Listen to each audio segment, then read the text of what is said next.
يسعد مساكم. النهارده موعدنا مع حلقه جديده من برنامجنا 5 سياسه، والنهارده هنتكلم عن ايه بقى؟ هنتكلم عن الاسعار. يا ترى الاسعار زادت ولا قلت؟ خليكم معانا وما تروحوش في اي حته.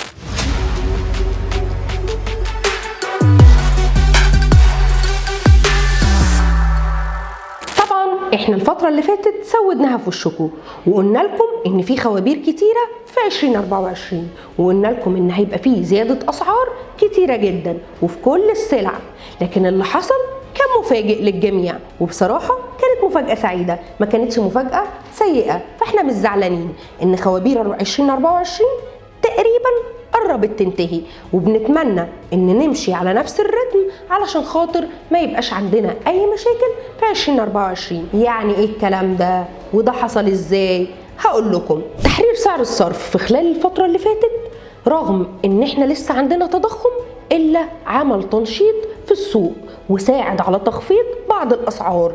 وده ليه بقى؟ عشان تم توفير بعض الدولارات بعد ما كان عندنا ندرة في توفير الدولارات، وكانت عندنا مشكلة في ان احنا نوفر السلع بتاعتنا من الدول الأجنبية اللي بتتعامل بالدولار. وعلى سبيل المثال ان اسعار الدقيق نزلت من 20 ل 25%، وده هيترتب عليه طبعا ان بعض الاسعار الخبز وخاصة الخبز السياحي هينزل.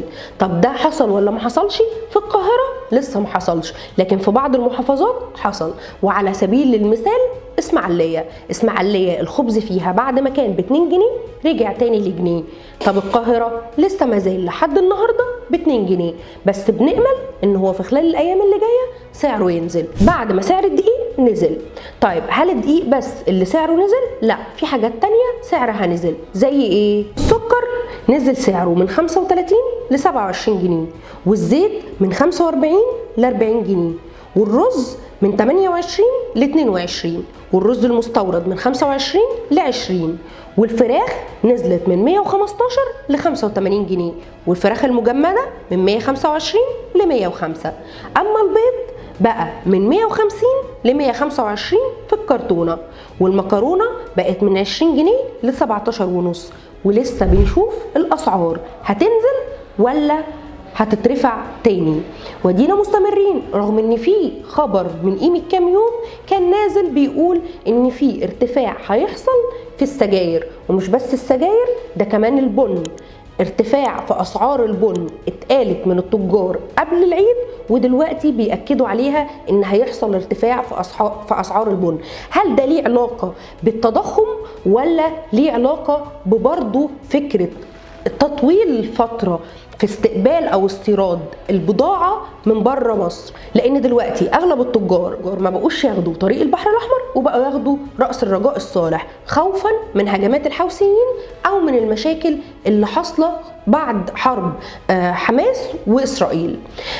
وده بيزود الفتره الخاصه بالاستيراد، بيأثر طبعا على المؤن وعلى السولر اللي بيستخدم في السفن، وبالتالي بيتم رفع الاسعار بسبب ذلك. مش بس الدولار اللي كان العائق الوحيد. عامة احنا بنتمنى ان خطوة الدولار وخطوة تحرير سعر الصرف تكون ساعدت، وان احنا نشوف ان الاسعار انخفضت في الفترة اللي جاية افضل من الفترة اللي احنا فيها.